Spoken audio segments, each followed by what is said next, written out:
ओम शांति। आज 14 जनवरी 2025। आज बाप दादा के अनमोल मधुर महावाक्य सुनते हैं। मीठे बच्चे, तुम्हारी नजर शरीरों पर नहीं जानी चाहिए। अपने को आत्मा समझो, शरीरों को मत देखो। आज के मुरली से प्रश्न है, हर एक ब्राह्मण बच्चे को विशेष किन दो बातों पर ध्यान देना है? उत्तर है, पहला है पढ़ाई पर, दूसरा दैवी गुणों पर। कई बच्चों में क्रोध का अंश भी नहीं है। कोई तो क्रोध में आकर बहुत लड़ते हैं। बच्चों को ख्याल करना चाहिए कि हमको दैवी गुण धारण करके देवता बनना है। कभी गुस्से में आकर बातचीत नहीं करनी चाहिए। बाबा कहते, किसी बच्चे में क्रोध है तो वह भूतनाथ भूतनाथिनी है। ऐसे भूत वालों से तुम्हें बात भी नहीं करनी है।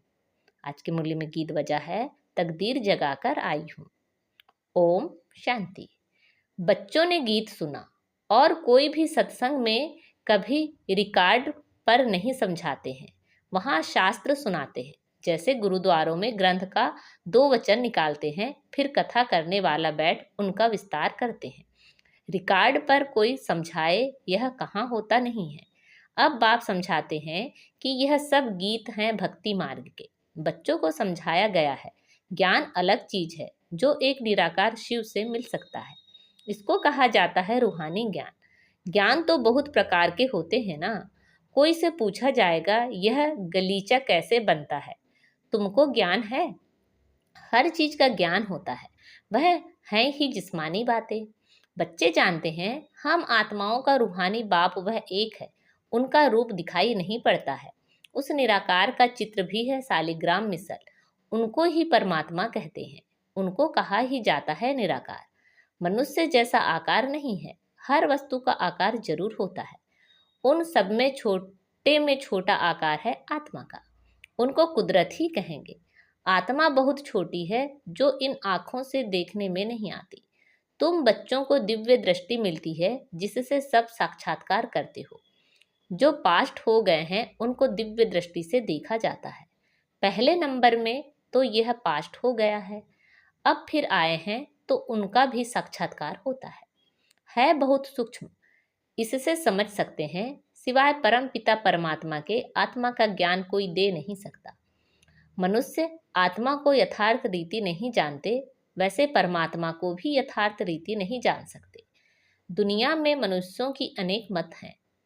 कोई कहते आत्मा परमात्मा में लीन हो जाती है, कोई क्या कहते। अभी तुम बच्चों ने जाना है, सो भी नंबरवार पुरुषार्थ अनुसार। सबकी बुद्धि में एक रस तो बैठ नहीं सकता। घड़ी घड़ी बुद्धि में भी बिठाना होता है। हम आत्मा हैं। आत्मा को ही 84 जन्मों का पाठ बजाना है। अब बाप कहते हैं, अपने को आत्मा समझ, मुझ परम पिता परमात्मा को जानो और याद करो। बाप कहते हैं, मैं इनमें प्रवेश कर तुम बच्चों को नॉलेज देता हूँ। तुम बच्चे अपने को आत्मा नहीं समझते हो, इसलिए तुम्हारी नज़र इस शरीर पर चली जाती है। वास्तव में तुम्हारा इनसे कोई काम नहीं है। सर्व का सद्गति दाता तो वह शिव बाबा है। उनकी मत पर हम सबको सुख देते हैं। इनको भी अहंकार नहीं आता कि हम सबको सुख देते हैं। जो बाप को पूरा याद नहीं करते, उनसे अवगुण निकलते नहीं हैं। अपने को आत्मा निश्चय नहीं करते हैं। मनुष्य तो ना आत्मा को ना परमात्मा को जानते हैं। सर्वव्यापी का ज्ञान भी भारतवासियों ने फैलाया है। तुम्हारे में भी जो सर्विसेबल बच्चे हैं वह समझते हैं, बाकी सब इतना नहीं समझते हैं। अगर बाप की पूरी पहचान बच्चों को हो तो बाप को याद करें, अपने में दैवी गुण धारण करें। शिव बाबा तुम बच्चों को समझाते हैं, यह है नई बातें। ब्राह्मण भी जरूर चाहिए। प्रजापिता ब्रह्मा की संतान कब होते हैं यह दुनिया में किसी को पता नहीं है। ब्राह्मण तो ढेर के ढेर हैं, परंतु वह है कुख वंशावली। वह कोई मुख वंशावली ब्रह्मा की संतान नहीं है। ब्रह्मा की संतान को तो ईश्वर बाप से वर्षा मिलता है। तुमको अब वर्षा मिल रहा है ना। तुम ब्राह्मण अलग हो, वो अलग है। तुम ब्राह्मण होते ही हो संगम पर, वह होते हैं द्वापर कलयुग में। यह संगम युगी ब्राह्मण ही अलग है। प्रजापिता ब्रह्मा के ढेर बच्चे हैं। भल हद के बाप को भी ब्रह्मा कहेंगे, क्योंकि बच्चे पैदा करते हैं, परंतु वह है जिस्म की बात। यह बाप तो कहेंगे सब आत्माएं हमारे बच्चे हैं, तुम हो मीठे मीठे रूहानी बच्चे। यह किसी को समझाना सहज है। शिव बाबा को अपना शरीर नहीं है। शिव जयंती मनाते हैं परंतु उनका शरीर देखने में नहीं आता। बाकी और सबका शरीर है। सब आत्माओं का अपना अपना शरीर है। शरीर का नाम पड़ता है। परमात्मा का अपना शरीर ही नहीं, इसलिए उनको परम आत्मा कहा जाता है। उनकी आत्मा का ही नाम शिव है। वह कभी बदलता नहीं। शरीर बदलते हैं तो नाम भी बदल जाते हैं। शिव बाबा कहते हैं, मैं तो सदैव निराकार परम आत्मा ही हूँ। ड्रामा के प्लान अनुसार अभी यह शरीर लिया है। सन्यासियों का भी नाम बदलता है। गुरु का बनते हैं तो नाम बदलता है। तुम्हारे भी नाम बदले थे, परंतु कहाँ तक नाम बदलते रहेंगे। कितने भागंती हो गए जो उस समय थे उनका नाम रख दिया, अब नाम नहीं रखते हैं। किस पर भी विश्वास नहीं है। माया बहुतों को हरा देती है तो भागंती हो जाते हैं। इसलिए बाबा किसी का भी नाम नहीं रखते हैं। किसका रखें किसका ना रखें वह भी ठीक नहीं। कहते हो तो सब हैं बाबा, हम आपके हो चुके हैं, परंतु यथार्थ रीति हमारे थोड़े होते हैं। बहुत हैं जो वारिस बनने के राज को भी नहीं जानते हैं। बाबा के पास मिलने आते हैं परंतु वारिस नहीं है। विजय माला में नहीं आ सकते। कोई अच्छे अच्छे बच्चे समझते हैं हम तो वारिस हैं, परंतु बाबा समझते हैं यह वारिस है नहीं। वारिस बनने के लिए भगवान को अपना वारिस बनाना पड़े। यह राज समझाना भी मुश्किल है। बाबा समझाते हैं वारिस किसको कहा जाता है। भगवान को कोई वारिस बनाए तो मिल्कियत देनी पड़े, तो बाप फिर वारिस बनाए। मिल्कियत तो सिवाय गरीबों के कोई साहूकार दे ना सके। माला कितनी थोड़ों की बनती है, यह भी कोई बाबा से पूछे तो बाबा बता सकते हैं। तुम वारिस बनने के हकदार हो व नहीं, यह बाबा भी बता सकते हैं। यह कॉमन बात है समझने की। वारिस बनने में भी बहुत अक्ल चाहिए। देखते हैं लक्ष्मी नारायण विश्व के मालिक थे, परंतु वह मालिकपना कैसे लिया यह कोई नहीं जानते। अभी तुम्हारी एम ऑब्जेक्ट तो सामने है, तुमको यह बनना है। बच्चे भी कहते हैं हम तो सूर्यवंशी लक्ष्मी नारायण बनेंगे, ना कि चंद्रवंशी राम सीता। राम सीता की भी शास्त्रों में निंदा की हुई है। लक्ष्मी नारायण की कभी निंदा नहीं सुनेंगे। शिव बाबा की, श्री कृष्ण की भी निंदा है। बाप कहते हैं मैं तुम बच्चों को इतना उच्च से उच्च बनाता हूँ, मेरे से भी बच्चे तीखे चले जाते हैं। लक्ष्मी नारायण की भी कोई निंदा नहीं करेंगे। भल श्री कृष्ण की आत्मा तो वही है, परंतु ना जानने कारण निंदा कर दी है। लक्ष्मी नारायण का मंदिर भी बड़ा खुशी से बनाते हैं। वास्तव में बनाना चाहिए राधे कृष्ण का, क्योंकि वह सतो प्रधान है। यह उन्हों की युवा अवस्था है तो उनको सतो कहते हैं। वह छोटे हैं इसलिए सतो प्रधान कहेंगे। छोटा बच्चा महात्मा समान होता है। जैसे छोटे बच्चों को विकार आदि का पता नहीं रहता, वैसे वहाँ बड़ों को भी पता नहीं रहता कि विकार क्या चीज़ है। यह पांच भूत वहाँ होते ही नहीं। विकारों का जैसे कि पता ही नहीं है। इस समय है ही रात, काम की चेष्टा भी रात की होती है।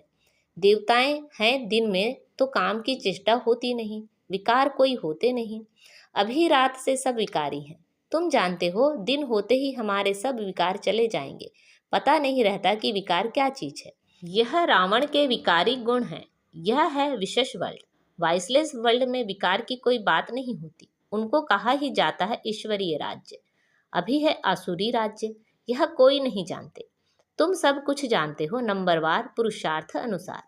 ढेर बच्चे हैं, कोई भी मनुष्य समझ नहीं सकते कि सब बीके किसके बच्चे हैं। सब याद करते हैं शिव बाबा को, ब्रह्मा को भी नहीं। यह खुद कहते हैं शिव बाबा को याद करो जिससे विकर्म विनाश होंगे, और कोई को भी याद करने से विकर्म विनाश नहीं होंगे। गीता में भी कहा है माँ कम याद करो। श्री कृष्ण तो कह ना सके, वर्षा मिलता ही है निराकार बाप से। अपने को जब आत्मा समझे तब निराकार बाप को याद करें। मैं आत्मा हूँ, पहले यह पक्का निश्चय करना पड़े। मेरा बाप परमात्मा है। वह कहते हैं मुझे याद करो तो मैं तुमको वर्षा दूंगा। मैं सबको सुख देने वाला हूँ। मैं सभी आत्माओं को शांति धाम ले जाता हूँ।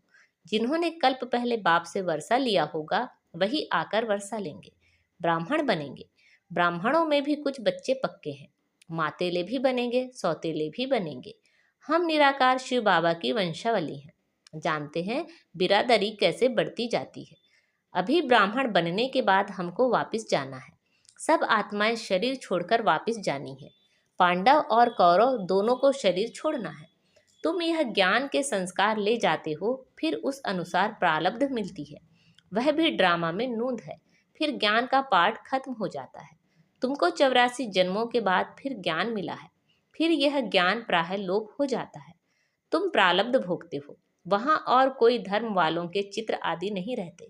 तुम्हारे भक्ति मार्ग में भी चित्र रहते हैं, सतयुग में किसी का चित्र आदि नहीं रहता। तुम्हारे चित्र ऑल राउंड भक्ति मार्ग में रहते हैं। तुम्हारे राज्य में और कोई का चित्र नहीं है, सिर्फ देवी देवता ही रहते हैं। इससे ही समझते हैं आदि सनातन देवी देवता ही हैं। पीछे सृष्टि बढ़ती जाती है। तुम बच्चों को यह ज्ञान सिमरण कर अतीन्द्रिय सुख में रहना है। बहुत पॉइंट्स हैं, परंतु बाबा समझते हैं माया घड़ी घड़ी भुला देती है। यह तो याद रहना चाहिए कि शिव बाबा हमको पढ़ा रहे हैं, वह है उच्च ते उच्च। हमको अब वापस घर जाना है। कितनी सहज बातें हैं, सारा मदार है याद पर। हमको देवता बनना है, दैविक गुण भी धारण करने हैं। 5 विकार हैं भूत, काम का भूत, क्रोध का भूत, देह अभिमान का भूत भी होता है। हाँ, कोई में जास्ती भूत होते हैं, कोई में कम। तुम ब्राह्मण बच्चों को पता है यह 5 बड़े भूत हैं। नंबर 1 है काम का भूत, सेकंड नंबर है क्रोध का भूत।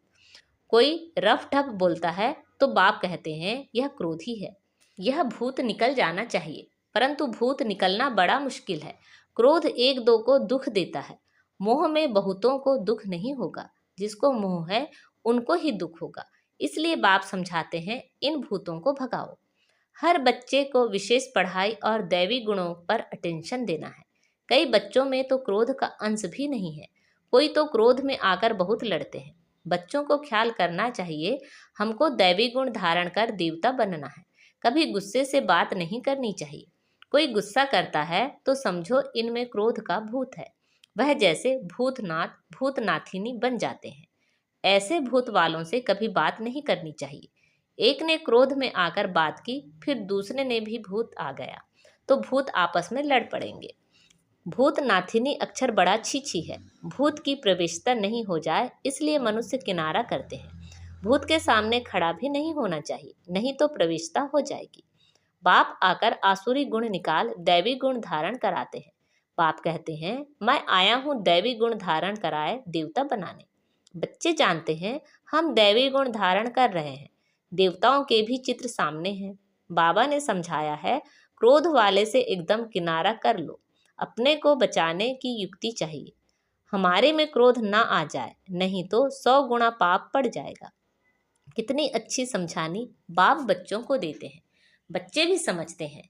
बाबा हूबहू कल्प पहले मौखिक समझाते हैं, नंबरवार पुरुषार्थ अनुसार समझते ही रहेंगे। अपने ऊपर भी रहम करना है, दूसरे पर भी रहम करना है। कोई अपने पर रहम नहीं करते, दूसरे पर करते हैं तो वह उच्च चढ़ जाते हैं, खुद रह जाते हैं। खुद विकारों पर जीत पहनते नहीं, दूसरे को समझाते हैं, वह जीत पहन लेते हैं। ऐसे भी वंडर होता है। अच्छा, मीठे मीठे सिखिलते बच्चों प्रति माता पिता बाप दादा का याद प्यार और गुड मॉर्निंग। रूहानी बाप की रूहानी बच्चों को नमस्ते। हम सब रूहानी बच्चों की रूहानी माता पिता बाप दादा को याद प्यार गुड मॉर्निंग और नमस्ते। आज की मुरली से धारणा के लिए मुख्य सार है, ज्ञान का सिमरण कर अतीन्द्रिय सुख में रहना है। किसी से भी रब ठब बात नहीं करनी है। कोई गुस्से से बात करे तो उससे किनारा कर लेना है। भगवान का वारिस बनने के लिए पहले उन्हें अपना वारिस बनाना है। समझदार बन अपना सब बाप हवाले कर ममत्व मिटा देना है। अपने ऊपर आप ही रहम करना है। आज बाबा ने हमें वरदान दिया है, साक्षी हो ऊंची स्टेज द्वारा सर्व आत्माओं को शकास देने वाले बाप समान अव्यक्त फरिश्ता भव। साक्षी हो ऊंची स्टेज द्वारा सर्व आत्माओं को शकास देने वाले बाप समान अव्यक्त फरिश्ता भव। चलते फिरते सदैव अपने को निराकारी आत्मा और कर्म करते अव्यक्त फरिश्ता समझो तो सदा खुशी में ऊपर उड़ते रहेंगे। फरिश्ता अर्थात ऊंची स्टेज पर रहने वाला। इस देह की दुनिया में कुछ भी होता रहे, लेकिन साक्षी हो सब पार देखते रहो और शकास देते रहो। सिर से उतरकर शकास नहीं दी जाती। ऊंची स्टेज पर स्थित होकर वृत्ति दृष्टि से सहयोग की, कल्याण की शकास दो, मिक्स होकर नहीं, तब किसी भी प्रकार के वातावरण से सेफ रह बाप समान अव्यक्त फरिश्ता भव के वरदानी बनेंगे। आज का स्लोगन है, याद बल द्वारा दुख को सुख में और अशांति को शांति में परिवर्तन करो। याद बल द्वारा दुख को सुख में और अशांति को शांति में परिवर्तन करो। अब अपनी शक्तिशाली मनसा द्वारा शकास देने की सेवा करो। अपनी शुभ भावना, श्रेष्ठ कामना, श्रेष्ठ वृत्ति, श्रेष्ठ वाइब्रेशन द्वारा किसी भी स्थान पर रहते हुए मनसा द्वारा अनेक आत्माओं की सेवा कर सकते हो। इसकी विधि है लाइट हाउस माइट हाउस बनना। इसमें स्थूल साधन, चांस व समय की प्रॉब्लम नहीं है, सिर्फ लाइट माइट से संपन्न बनने की आवश्यकता है। अच्छा, ओम शांति।